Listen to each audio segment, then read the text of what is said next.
I-withdraw na nagrereklamo ang kaso sa anumang panahon.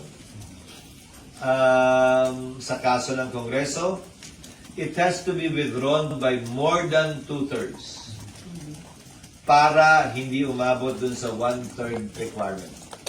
Ngayon, kung tatanungin mo, paano yan? Nagkaroon na ng jurisdiction yung Senado Pwede pa bang bawiin yun pagdating ng panahon yun ng panibagong Kongreso?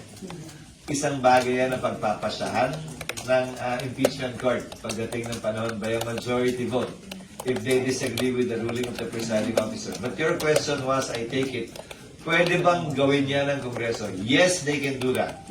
Pero kung may epekto ba yun na actual na i-withdraw, pag-desisyon ng impeachment court yan, ayaw ko paunahan.